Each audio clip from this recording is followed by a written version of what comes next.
पिता कभी बोझ नहीं होता। किशोर जी खाने की मेज पर आकर बैठे और जैसे ही खाना थाली में लिया तो देखा आज फिर सब्जी में तेल और मिर्च बहुत ज्यादा है। वैसे ही किशोर जी का कोलेस्ट्रॉल और डायबिटीज बहुत बढ़ा हुआ था। डॉक्टर ने उन्हें ज्यादा तेल, घी और मिर्च वाले खाने से दूरी बनाए रखने को कहा था, लेकिन बहू निशा को कहने से भी क्या फायदा था। वो तो वैसे भी अपने ही मन का करेगी। अभी कल की ही बात है जब किशोर जी ने निशा से कहा था कि उनके लिए कम शक्कर वाली चाय बनाया करे।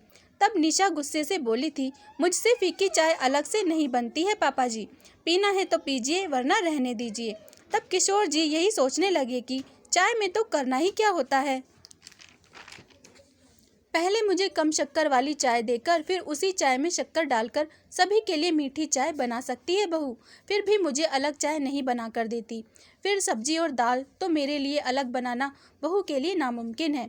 किशोर जी ने जैसे तैसे खाना खाया। मन में तो आया कि कह दे कि बहू मेरे लिए अलग खाना बनाया करो, मगर निशा के गुस्से को सहने की हिम्मत अब किशोर जी में नहीं थी, इसलिए थोड़ा सा खाना खाकर उठ गए। थोड़ी देर में बेटा सुमित भी घर आ गया। उसके आते ही किशोर जी बोले, बेटा मेरे पेंशन के पैसे भी अब तक आ गए होंगे, मुझे डॉक्टर को दिखा लो। डॉक्टर ने हर महीने रूटीन चेकअप के लिए बुलाया है।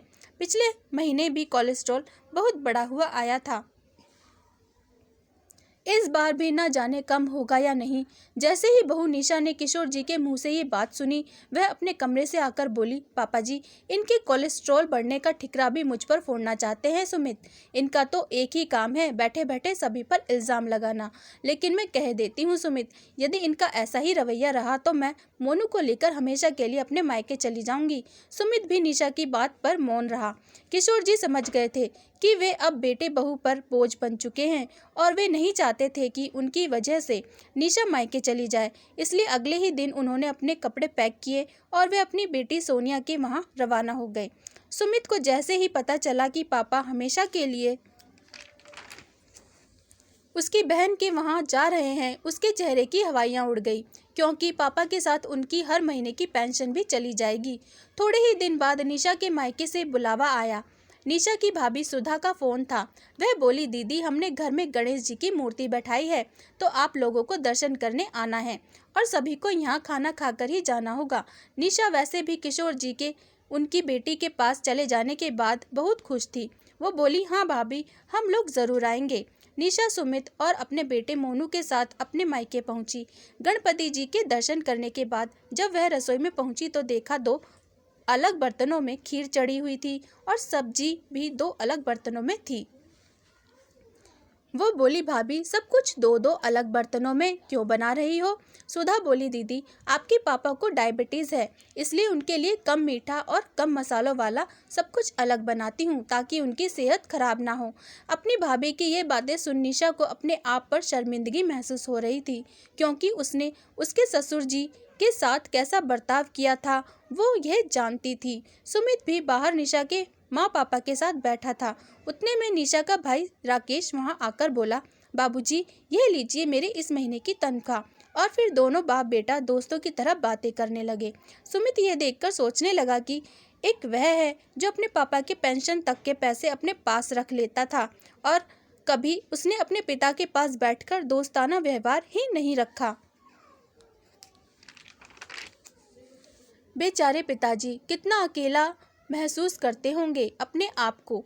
खाना खाकर दोनों पति पत्नी घर आ गए। दोनों को अपने किए का पश्चाताप था, इसलिए दोनों दूसरे दिन किशोर जी को लाने सोनिया के घर पहुंच गए। वहां जाकर पता चला कि किशोर जी सोनिया के पति मोहित के साथ सैर पर गए हैं। सोनिया ने भाई भाभी को जूस और अंकुरित नाश्ता दिया और बोली, पापा की सेहत अब काफ़ी ठीक है।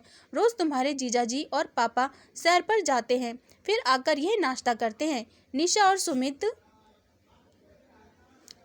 और सुमित शर्म से जमीन में गड़े जा रहे थे, क्योंकि उन्होंने अब तक पापा के लिए ऐसा कुछ भी नहीं किया था।